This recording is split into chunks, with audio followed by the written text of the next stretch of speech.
தமிழக சட்டப்பேரவையில் பெண்கள் பாதுகாப்பான ஒரு சட்ட மசோதாவும் அதே போன்று காலியாக இருக்கக்கூடிய 27 ஊரக உள்ளாட்சி அமைப்புகளுக்கு தனி அதிகார நியமனம் போன்ற சட்ட மசோதா நிறைவேற்றப்பட்டிருக்கக்கூடிய நிலையில் காங்கிரஸ் இதனை எவ்வாறு பார்க்கிறது என்பது தொடர்பாக பேச காங்கிரஸ் கட்சியினுடைய தலைவரும் சட்டமன்ற கட்சியினுடைய சட்டமன்ற உறுப்பினருமான செல்வப்பிள்ளை நம்மிடையே இருக்கிறார். பெண்களுக்கு எதிராக நடக்கின்ற குற்றங்களுக்கு இந்த குற்றங்களை தடுக்க வேண்டும், சட்டத்தை வலிமையாக்க வேண்டும் என்று மாண்புமிகு முதலமைச்சர் உள்துறையை தன்னுடைய பொறுப்பில் வைத்திருக்கின்ற மாண்புமிகு முதலமைச்சர் இந்த சட்டத்தை இன்று முன்வடிவை கொடுத்திருக்கிறார், அறிமுகப்படுத்தியிருக்கிறார். நாங்கள் ஆதரித்திருக்கிறோம். இன்னும் சட்டம் வலிமையாக்கப்பட வேண்டும்.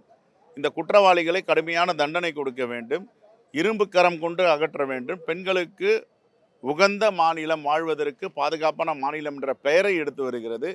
இதை கெடுப்பதற்காக யாரோ ஒரு சில சமூக விரோதிகள் செய்வதற்கு தமிழ்நாட்டுடைய பாரம்பரியத்திற்கும் கலை கலாச்சாரம் பண்பாட்டிற்கும் அரசிற்கும் கெட்ட பெயரை எடுத்து தருகிறது.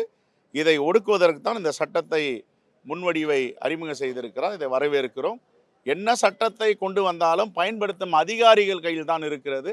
இந்த அதிகாரிகள் தவறு செய்யாமல் பாதுகாக்க வேண்டும், பார்த்து கொள்ள வேண்டும், கண்காணிப்பதற்கு ஒரு குழு அமைக்க வேண்டும். ஒரே ஒரு உதாரணம் என்னவென்றால், அமைந்தகரையில் all women police station W7 நடந்த சம்பவம் ஒரு முன் உதாரணம். ஒரு 10 வயது சிறுமியை பாலியல் பலாத்காரம் செய்த கயவர்களை தப்பிக்க வைப்பதற்கு காவல்துறை ஆய்வாளர் முயற்சி செய்தார் என்று கைது செய்திருக்கிறார்கள். அப்பொழுது சட்டத்தை நடைமுறைப்படுத்தவர் யார்? நடைமுறைப்படுத்துபவர்கள் மிகவும் கண்ணியமானவர்களாக இருக்க வேண்டும். அதை கண்காணிப்பதற்கு ஒரு குழு அமைக்க வேண்டும். இதுதான் எங்களுடைய பதிவு. அதே போல இன்னொரு சட்ட மசோதா, ஊரக உள்ளாட்சி அமைப்புகளுக்கு காலியாக இருக்கக்கூடிய இடங்களுக்கு தேர்தல் நடத்தாமல் சிறப்பு அதிகாரிகள் அங்க நியமனம் செய்வதை எப்படி பாக்குறீங்க?